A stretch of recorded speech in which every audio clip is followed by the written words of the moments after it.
इतिहास थोडे इतिहासावरती तुम्हाला एक मी गाईडलाईन देतो किंवा एक रेफरन्स पॉईंट देतो. त्या रेफरन्स पॉईंटवर तुम्ही लिहून घेतले, त्याच्या आसपास तुम्ही जर वाचन केलं तुम्हाला मॅक्सिमम मार्क येऊ शकतात. इतिहास डॉक्टर इंजिनियरचा नाव आवडतीचा विषय जास्त ना. पूर्वी आपण गोष्ट ऐकायचो, एक असतो राजा, त्याला दोन राण्या, एक आवडती एक नाव आवडती. डॉक्टर इंजिनियरसाठी नाव आवडती बायको म्हणजे हे सामाजिक शास्त्र. त्यात इतिहास आला, भूगोल आलं, सामाजिक शास्त्र आले, सर्व गोष्टी. आपल्याला फिजिक्स मॅथ्स सोडलं काय आवडत. आणि तेही जेव्हा आपण सोडवले तेव्हा 4 वेळेस आपण आधीशिवाय जातोय काय कोरियर सिरीज क्लास याचं मला काय माहिती. परंतु त्याचा फायदा हा असतो की आपलं आकलन क्षमता वाढलेली असते. आपल्याला लहानपणी पाढे वगैरे शिकवलेले असतात, वेग बे बेदुनी चार्ट किंवा तीचा असा किंवा D Y by D X derivative integration. आपण बऱ्याच वेळा स्वतःला विचारतो की या गोष्टीचा मला फायदा काय. जे रिअल टॅलेंट असतं त्याला या गोष्टीचा फायदा हा होतो की तो संशोधन करू शकतो, काहीतरी इनोव्हेटिव्ह काहीतरी करू शकतो. जे आपल्यासारखी ॲव्हरेज मुलं असतात त्यांच्यासाठी हा फायदा की आपली आकलन क्षमता, आपली कॅल्क्युलेटिव्ह पॉवर किंवा आपली इमॅजिनेशन पॉवर ही वाढलेली असते, आपल्याला न कळत ती वाढलेली असते. आणि तिसरा गट असतो ज्याला याचं काहीच घेणं नाही, सर्वात सुखी पण. सेम गोष्ट. आता जो आपल्याला आवडीचा विषय नाही इतिहास, तो मी म्हणतो जगातील एक सर्वात आवडीचा विषय सर्वांचा होऊ शकतो, कारण त्यात सर्व गोष्टी आहेत. तुम्ही माझं पहिलं युट्यूबवरचं ऐकलेलं असेल, त्यात मी थोडीशी 47 ते 2017 एक 70 वर्षांचा आपला इतिहास म्हणतोय, त्याला 7 मिनिटांमध्ये तुम्हाला रेफरन्स पॉईंट सांगितलं सेमिनारमध्ये किंवा युट्यूबवरती आहे. माझ्या नावाने जर सर्च केला तर ते तुम्हाला 28 मिनिटांची क्लिप आहे, त्यात एक 7 मिनिट इतिहासावर मी बोललो, ते तुम्ही पाहू शकता. साधारणतः आपल्या सिलेबस मध्ये आहे आधुनिक भारताचा इतिहास, सामान्य इतिहास. आधुनिक भारत कुठून सुरू होतो? इतिहासामध्ये काही असे ठोकताळे नाहीत की 1 जानेवारी 1958 पासून आधुनिक भारत सुरू झाला, असं काही इतिहास स्वतःला डिस्क्राईब करत नसतो. आपल्या अभ्यासासाठी, आपल्या रेफरन्स पॉइंट साठी आपण त्या गोष्टी ठरवत असतो. नॉर्मली 1857 पासून आपण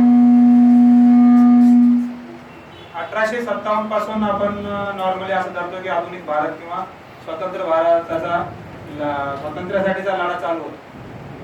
परंतु 1857 समजून घेण्यासाठी तुम्हाला थोडं मागं जावं लागतं. ते मागं कुठपर्यंत जायचं? 1757 ज्या ठिकाणी इंग्रजांनी आपल्या सत्तेचा पाया रचला, हे करण्यासाठी अजून थोडं मागं जावं. 1600 ला नेमकं काय झालं तर ईस्ट इंडिया कंपनी 31 डिसेंबर 1600 ला ईस्ट इंडिया कंपनीची स्थापना झाली आणि त्यांना भारतामध्ये व्यापार करण्याची ब्रिटनच्या राणीकडून किंवा तत्कालीन राजाकडून त्याला परवानगी मिळाली आणि ते आपल्याकडे आले. 1608 ला सुरत येथे त्यांनी पहिली वखार म्हणजे व्यापाराचं केंद्र त्यांनी स्थापन केलं आणि हळूहळू पूर्ण भारतात त्यांनी आपल्या वखारी स्थापन केलं. हा 1608 चा काळ आहे. थोडा अभ्यासामधली मजा घेण्यासाठी किंवा एक अभ्यासात गोडी राहावं म्हणून आपण जेव्हा इतिहास बघतो त्यावेळेस तत्कालीन गोष्टी काय घडल्या याच्यावर थोडं लक्ष द्यायचं. 1608 मध्ये वखारी स्थापन होत होत 1757 मध्ये हा मधला गॅप जवळपास 100 वर्ष त्यांनी व्यापार वाढवला. त्यांनी भारताचं आकलन केलं ब्रिटिशांनी, नेमकं आपण काय केलं पाहिजे काय नाही केलं पाहिजे. 1757 ला काय झालं? बंगालचा नवाब होता सिराज उद दौला. बंगालचा नवाब सिराज उद दौला याचं खच्चीकरण करण्यासाठी किंवा याच्याशी लढाई झाली. त्यावेळेस होता रॉबर्ट क्लाइव्ह आणि सिराज उद दौला मध्ये लढाई झाली. आता ह्यांनी लढाई जिंकली कशी? अभ्यास म्हणून बघू नका. त्याचा सेनापती होता मीर जाफर, याला पैसे दिले किंवा त्या काळातलं जे चलन असेल सोनं नाणं हिरे जवाहर त्याला दिले. आता हे कुठून दिलं का? पण इंटरेस्टिंग गोष्ट आहे. इंग्रजांनी तिथून ब्रिटन मधून काही पैसा घेऊन आले नाही. जो काय आपलाच पैसा वापरला, आपलाच मनुष्यबळ वापरला. रॉबर्ट क्लाइव्हची सेना होती फक्त 500 लोकांची आणि सिराज उद दौलाची सेना होती जवळपास 40 ते 50 हजाराची. 500 लोक आणि 40-50 हजाराची सेना, यात ती लढाई झाली आणि ब्रिटिशांचा एक थेंबही न सांगता सिराज उद दौला हारला. तो कसा हारला? त्याचा सेनापती मीर जाफरला पैसे देऊन खरेदी करण्यात आलं. ते पैसे कुठून आले? आपलाच एक जगत सेठ नावाचा व्यापारी होता, त्याच्याकडून इंग्रजांनी कर्ज घेऊन ते पैसे त्याला दिले. म्हणजे आपलेच पैसे, आपलंच मनुष्यबळ सर्व वापरून एक थेंबाच्याही रक्त न सांडता रॉबर्ट क्लाइव्हनं ब्रिटिश सत्तेचा पाया, परीक्षेसाठी महत्वाचा प्रश्न आहे तो, ब्रिटिश सत्तेचा पाया भारतात कोणी आणि कधी घातला? 1757 सिराजुद्दौलाला हरवून रॉबर्ट क्लाइव्ह.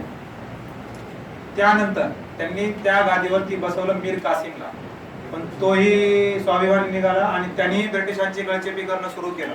तो त्यांना जुमानू लागला नाही, त्यांना चिडकारू लागला. मग 1764 ला परत एक लढाई झाली बक्सार. खुंटा हलवून मजबूत करणे ही एक ग्रामीण भागात म्हण आहे.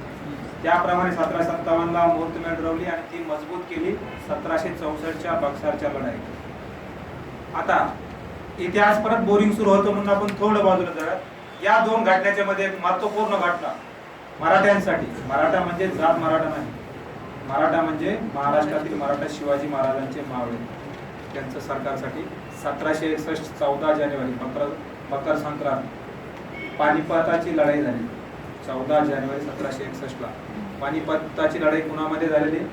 मराठे आणि अहमद शाह अब्दाली, रोहिला नजीब खान या सर्वांमध्ये. भारताच्या किंवा मराठ्याच्या इतिहासामधील सर्वात शर्मनाक हार म्हणजे पानिपत. ते का झालं त्याचे कारण वेगवेगळे, त्यात आपल्याला जायला नको.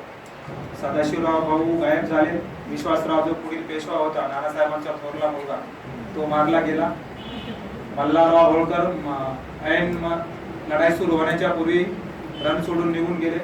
लढला फक्त सदाशिवराव भाऊ, विश्वासराव आणि इब्राहिम खान गाझी. महाजी शिंदे वगैरे सर्वांचे पाय कापले गेले किंवा त्यांना पळावं लागलं. 3.5-4 लाख सैनिक मारले गेले. मराठ्यांची सर्वात मोठी हार. तिथंच पेशवाई संपलेली नाही, अजून तिचं आहे, परंतु पेशवाई आपल्या अभ्यासाला नाही, त्यात आपण जायला नको. 1757 प्लासीची लढाई, 1764 बक्सारची लढाई. आता यानंतर काय झालं? जेव्हा ब्रिटिशांनी ईस्ट इंडिया कंपनीला भारतात व्यापार करण्याची परवानगी दिली, त्यावेळेस एक अट घातली होती की त्या ठिकाणी साम्राज्य विस्तार करायचा नाही. ही मेन अट होती, पण ती त्यांनी जुमानली नाही. त्यावेळेस त्यांना वेळोवेळी सनद दिली जायची, चार्टर म्हणतात. कंपनीला ब्रिटिश पार्लमेंट कडून चार्टर भेटायचे आणि त्यानुसार त्यांची कारवाई चालायची. ती ईस्ट इंडिया कंपनी ही ब्रिटिशांना जबाबदार राहायची. जबाबदार म्हणजे काय? रिस्पॉन्सिबल. त्यांना ब्रिटिश संसद बोर्ड ऑफ डायरेक्टरच्या मार्फत प्रश्न विचारू शकत असायची. त्यांच्या व्यापारावरती नियंत्रण, कर काय असेल किंवा तुम्ही काय काय करायचं, काय काय नाही करायचं, हे गाईडलाईन सर्व ब्रिटिश पार्लमेंट कडून यायचे. 1773 ला रेग्युलेटिंग ऍक्ट त्यांनी काढलेला कंपनीसाठी, तुम्ही काय करायचं आणि काय. त्याच्यामध्ये पण आहे की तुम्ही साम्राज्य विस्तार करायचा. तर त्यावेळी त्यांनी काय केलं की जे तत्कालीन भारतात त्यांनी ज्या वाखारी स्थापन केल्या होत्या, तर प्रत्येक प्रांतामध्ये, त्यावेळेस प्रांत होते जसे आज राज्य आहे, त्यावेळेस जे काही प्रांत असतील त्यावेळेस प्रत्येक प्रांतला गव्हर्नर असायचे, जे त्यांचा पूर्ण कारभार बघायचे. 1773च्या रेग्युलेटिंग ऍक्ट नुसार पहिला गव्हर्नर जनरल वॉरन हेस्टिंग्स तो दिला गेला आणि बाकी प्रांतामध्ये प्रत्येक ठिकाणी गव्हर्नर. हा गव्हर्नर जनरल असायचा कलकत्त्याला बसायचा. त्यानंतर 1784 ला आहे पिट्स इंडिया ऍक्ट. असे वेळोवेळी त्यांनी आपल्याला कंपनीला सनदी दिलेल्या. आता यानंतर महत्वाची गोष्ट म्हणजे 1818 पेशवाईचा अस्त झाला. त्या अगोदर पेशव्यामध्ये किंवा मराठ्यामध्ये आणि इंग्रजांमध्ये 3 लढाया मेन झाल्या. त्या लढाया आपल्या अभ्यासक्रमात नाहीत, त्यात जायला नको. 1818 ला पेशवाई दुसरा बाजीराव हा हरला आणि पेशवाईचा आज झाला. शनिवार वाडा इंग्रजांच्या ताब्यात. त्यानंतर महत्वाची गोष्ट म्हणजे 1848 50-52 लॉर्ड डलहौसी, त्याचं नाव तुम्ही ऐकलं. दत्तक वारशाच्या विधानाबद्दल त्यांनी झाशी, पेशव्यांचा सातारा, सातारा कोल्हापूर हे काय यात परत थोडंसं विषांतर होईल, पण इतिहास समजून घेण्यासाठी सांगतोय. सातारा हे संस्थान आहे, कोल्हापूर हे संस्थान आहे. हे सातारा कोल्हापूर कोणाचे? शिवाजी महाराजांचे. मग दोन का? 1680 साली जेव्हा शिवाजी महाराजांचा मृत्यू झाला, त्यानंतर संभाजी, शिवाजी राजांचा मुले दोन होते.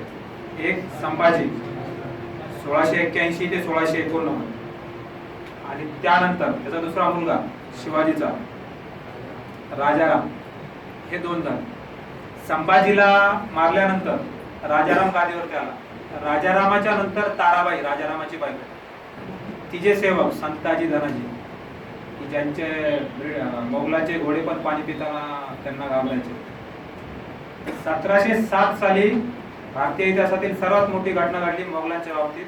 औरंगजेबाचा मृत्यू झाला 1707. आणि त्यानंतर मग मोगल साम्राज्य उतरलेलं लागलं. एक वेळ अशी होती की पूर्ण भारतभर त्यांचा अंमल होता. त्यांना फक्त टफ फाईट किंवा टशन म्हणा किंवा काय म्हणा फक्त मराठ्यांनी दिली. 1707 ला जेव्हा औरंगजेबाचा मृत्यू झाला, औरंगजेबाच्या ताब्यामध्ये संभाजीचा मुलगा शाहू, आपले छत्रपती शाहू महाराज समाज सुधारक ते वेगळे, शाहू महाराज तिकडे होते. मग बाळाजी विश्वनाथ नावाच्या एका पंतप्रधानांना, तो पुढे पेशवा झाला, चाल खेळून शाहू महाराजांना औरंगजेबाच्या मुलाच्या बहादूर शहाच्या तावडीतून त्यांनी सोडून आणलं आणि 1713 ला तो पहिला पेशवा झाला. तो मुलगा त्यांनी सोडून आणला. त्यानंतर वाद झाले. ताराबाई आणि शाहू यात वाद झाले. साताऱ्याला एक गादी बसली जी मेन शिवाजी महाराजांची होती, म्हणजे शिवाजी, संभाजी, शाहू. आणि कोल्हापूरला एक गादी बसली ती ताराबाईची. म्हणजे खरे आपल्या भारतीय परंपरेनुसार मोठ्या मुलाचा मोठा मुलगा गादीवर बसतो, त्याप्रमाणे सातारा ही आपली गादी सध्या उदयनराजे भोसले त्यांचे डायरेक्ट वंशज. त्यांना बाळाजी विश्वनाथने आणलं होतं म्हणून बाळाजी विश्वनाथला पेशवा केला. तो झाला पहिला पेशवा. दुसरा बाजी, एक 1720 ला बाळाजी पेशव्याच्या मृत्यूनंतर बाजीराव गादीवरती आला 1720 ते 1741. आपण नाव ठेवतो बाजीरावला की मस्तानी वगैरे प्रकार किंवा मस्तानीमुळे पेशवाई गेली किंवा बाजीराव पहिले होता. तसं नाहीये. जगाच्या इतिहासामध्ये बाजीराव, पहिला बाजीराव हा असा एकमेव योद्धा की जो जवळपास 40-42 मोठ्या युद्ध आणि 50-60 छोट्या लढाया, म्हणजे 100च्या वर लढाई खेळून एकही लढाई हरलेली नाही. मस्तानीचा, बाजीरावचा हा विषय सामाजिक आहे. मस्तानी मराठ्यांची नव्हती किंवा ब्राह्मणांची नव्हती किंवा आपली नव्हती, आणि ती लग्नाची बायको नव्हती, आणि त्यांनी तिला लग्नाच्या बायकोचा दर्जा द्यायचा प्रयत्न केला आणि तात्कालीन समाज त्याच्या विरोधात केला, म्हणून ती बदनामी आहे. शिवाजी महाराजांनंतर जर सर्वात बुद्धिवंत आणि चालाक किंवा खंकार राजा कोणी असेल तर तो बाजीराव आहे. पण आपण त्यांना नाव ठेवतो, तो आपला अभ्यासाचा विषय नाही. 1761 ला जेव्हा पानिपत झालं त्यावेळेस माधवराव पेशवे, त्यानंतर माधवराव पेशवे हा पेशवा झाला, जो हा बाजीरावाचा नातू.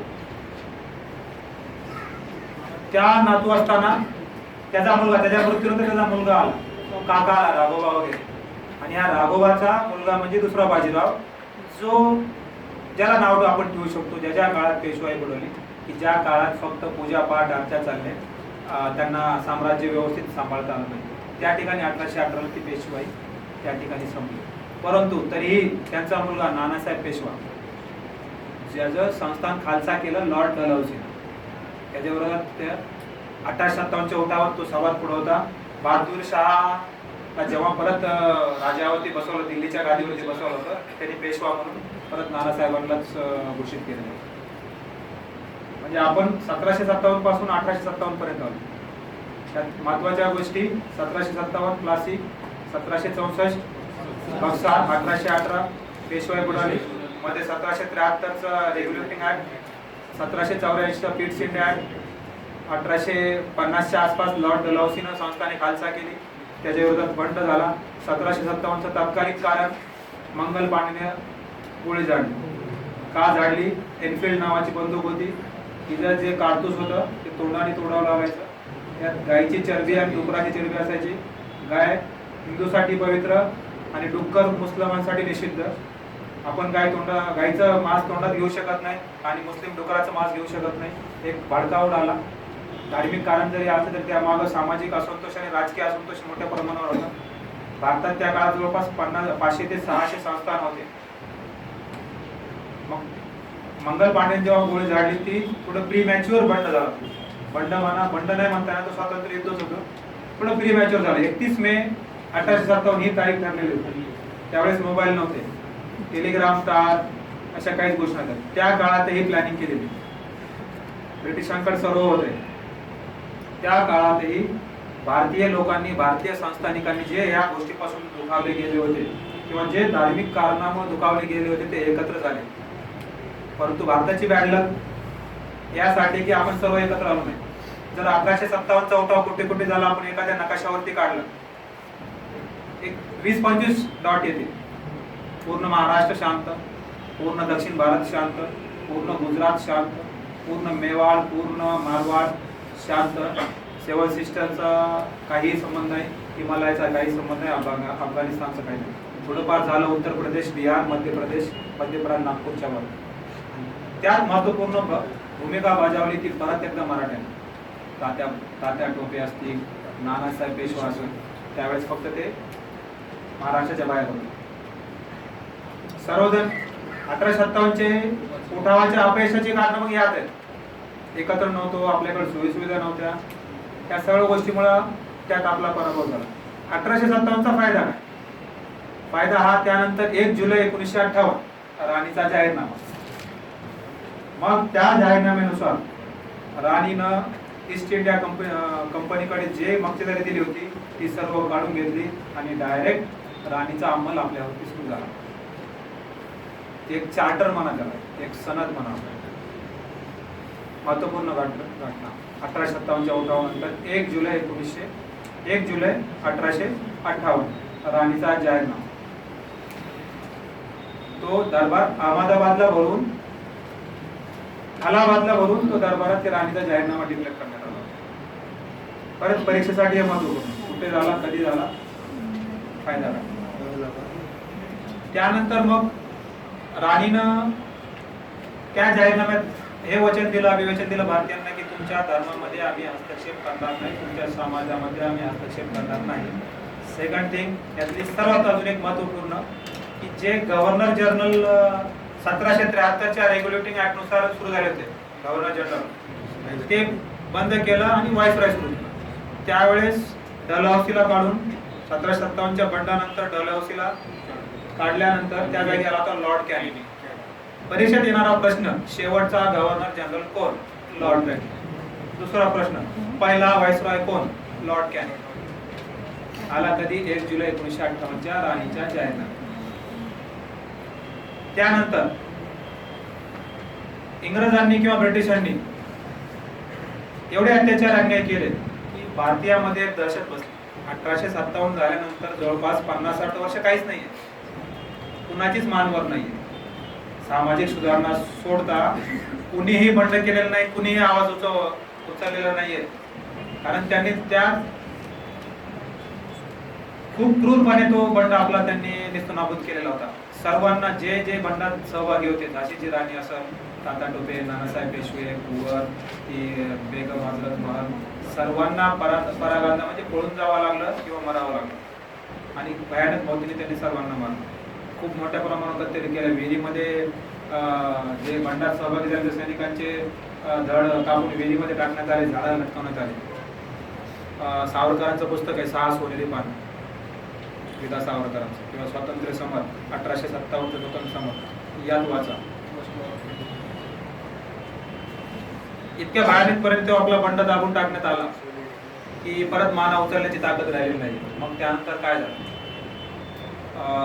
इंग्रजांमध्ये किंवा ब्रिटिशांमध्ये बरेचसे लोक असे चांगले होते, लॉर्ड मेकाले असेल, लॉर्ड रिपन असेल, की ज्यांनी त्यांना वाटत होतं की भारतात काहीतरी सुधारणा व्हावी.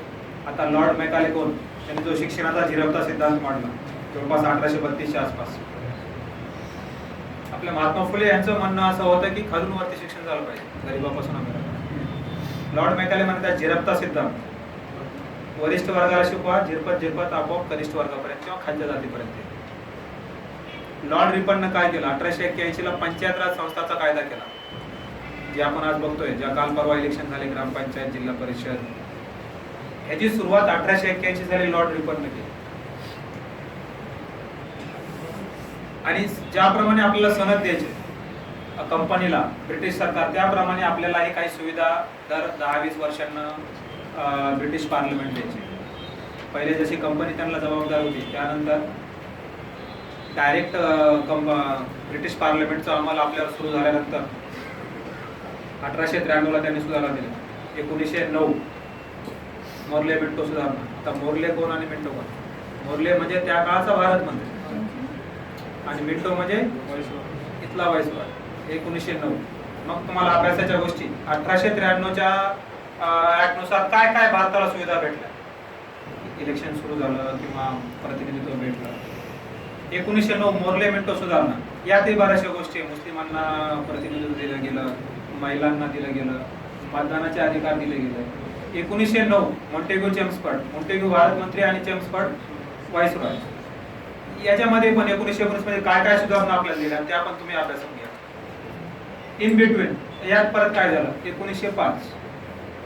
1905 ला बंगालची फाळणी गेली, वंगभंग म्हणतात. त्यावेळेस मेन हिरो होते लाल बाल पाल, लाला लजपत राय, बाळ गंगाधर टिळक, बिपिन चंद्र पाल, असे 3. वंगभंग केला म्हणजे काय, त्यावेळेस बांगलादेश जो आपण बघतो, बांगलादेश आणि पश्चिम बंगाल हे मोठा प्रांत होता. आणि भारताच्या स्वातंत्र्याचा इतिहास जर बघितला तर 3 राज्य असे आहेत की ज्यांनी इंग्रजांना किंवा कोणत्याही वरिष्ठ सत्तेला खूप मोठ्या प्रकारात प्रतिकार केला. पंजाब राजपुताना, मराठे म्हणजे महाराष्ट्र आणि पश्चिम बंगाल. नवाब असतील, सुभाषचंद्र, नवाबापासून ते सुभाषचंद्र बोसापर्यंत, आणि इकडे शिवाजी महाराजांपासून शाहू महाराजांपर्यंत. पंजाबमध्ये पृथ्वीराज राणा, महाराणा प्रताप ते भगतसिंगापर्यंत पिढ्यांनीच असे हे केले. एवढे क्रांतिकारक हे 3 राज्य सोडता बाकी राज्य तसे शांत आहेत स्वातंत्र्य लढ्यामध्ये. म्हणून बंगाल हा खूप मोठा प्रांत होता. मग त्याचे 2 तुकडे केले. वेस्ट बंगाल जो सध्या आपल्याकडे असेल आणि ईस्ट बंगाल तो म्हणजे आता बांगलादेशात.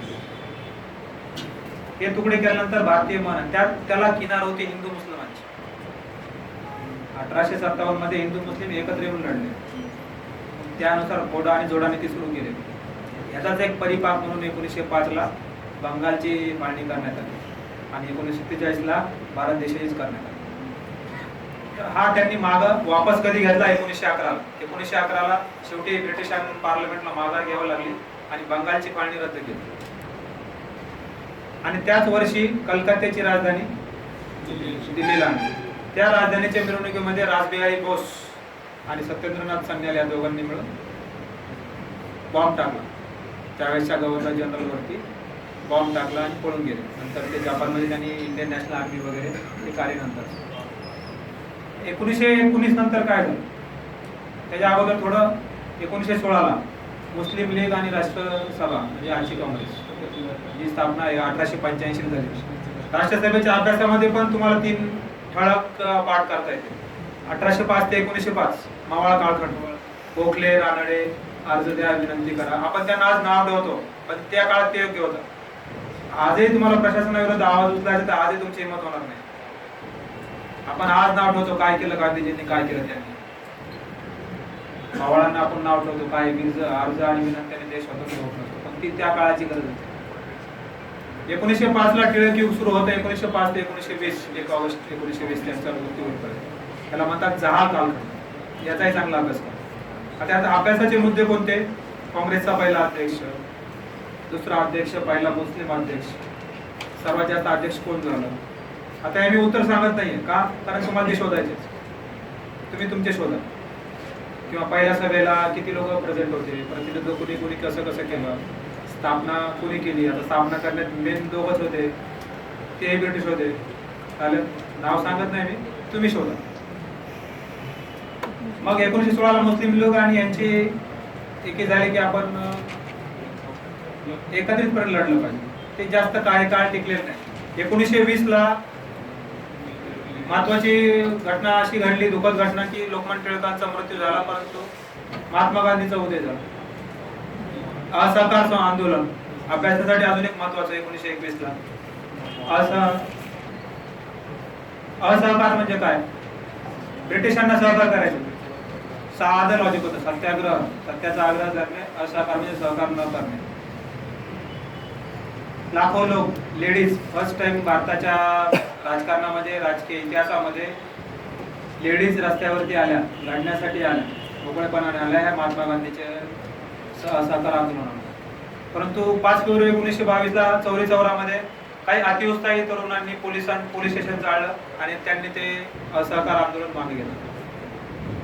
याच्या अगोदर 13 एप्रिल 1919 बैसाखीच्या दिवशी जालियनवाला बाग हत्याकांड झालं.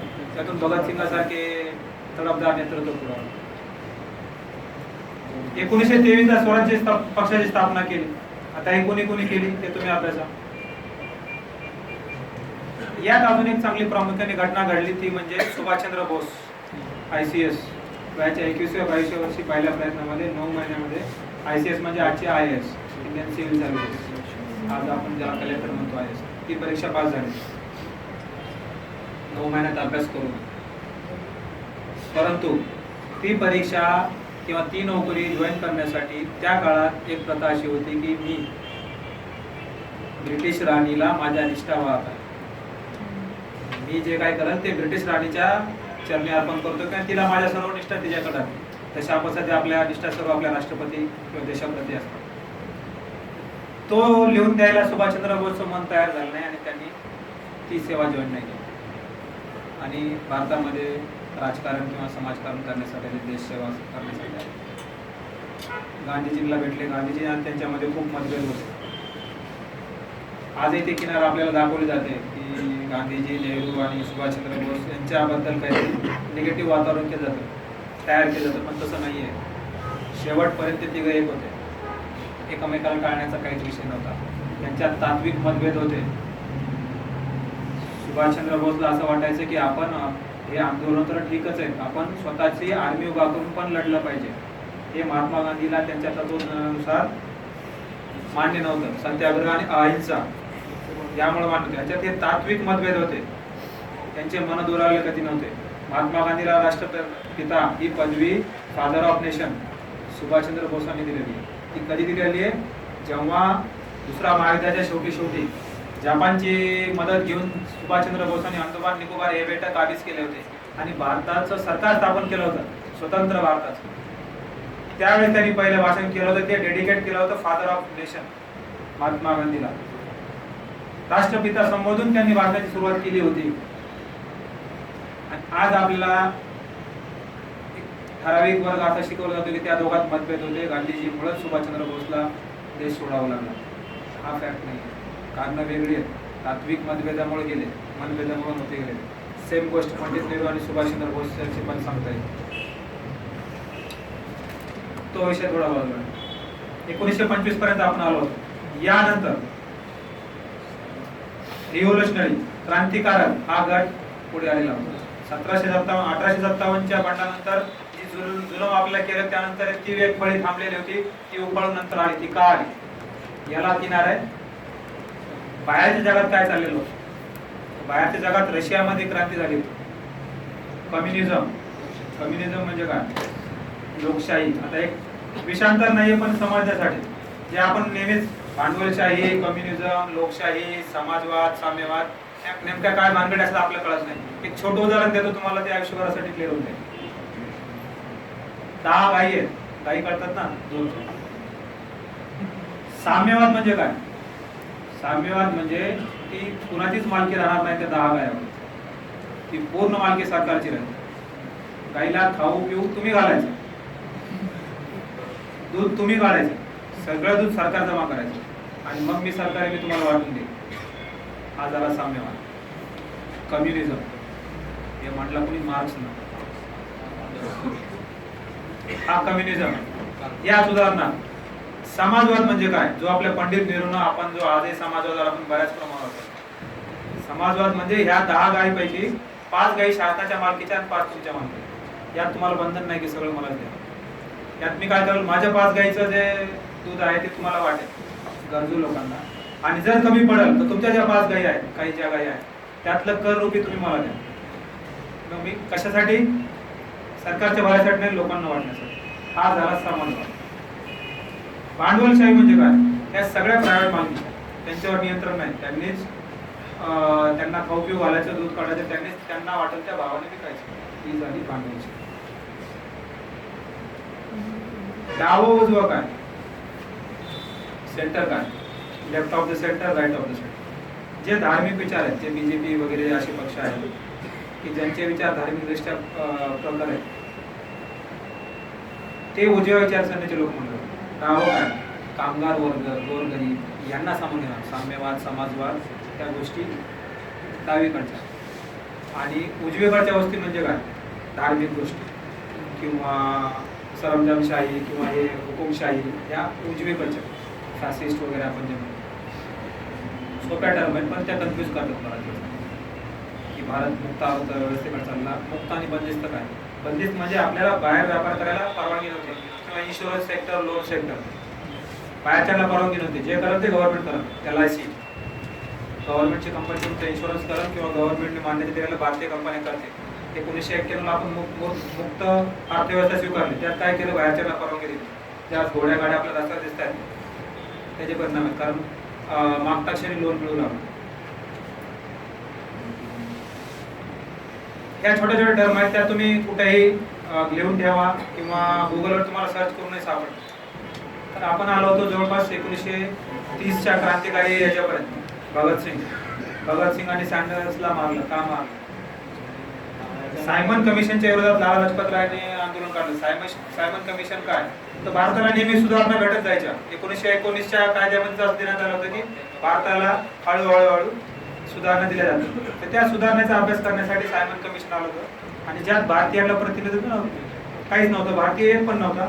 त्याच्या विरोधात मोर्चा काढला, त्यात त्यांना मारहाण झाली, ते गेले. म्हणून तत्कालीन SP सँडर्सला मारण्यासाठी भगतसिंगांनी कट रचून त्याला मारला. त्यानंतर ट्रेड डिस्प्यूट बिल आणि इंडस्ट्रियल बिल असे 2 बिल संसदेमध्ये मांडण्यात येणार होते, ज्यात कामगाराच्या विरोधी होते. आणि भगतसिंग हा लेनिनच्या क्रांतीनं जी रशियामध्ये झाली होती 1917-18ला, मार्क्सचा प्रभाव, तो प्रभाव भगतसिंगावरती होता. मग त्यानं जुलमी लोकांना, सँडर्सला पहिले मारलेलंच होतं. आणि ह्या बाहेर लोकांचे आवाज, बाहेर लोकांना जर ऐकू तुम्हाला कोणती त्यांच्या कानावरती गोष्ट घालायची असेल तर धमाक्याची आवश्यकता असते. हा विचार करून त्याने पार्लमेंटमध्ये बॉम्ब टाकला आणि गोळीबार केला, पत्रक वाढला. 23 मार्च 1931 भगतसिंगाला वयाच्या 24 वर्ष फाशी देण्यात आली. आणि जी काही पूर्ण HSRA होती भगतसिंगाची किंवा Chandrashekhar Azad, Hindustan socialist Republican army, HSRA, त्यात सोशलिस्ट हा शब्द भगतसिंगाने टाकलेला होता. आधी HRA होता.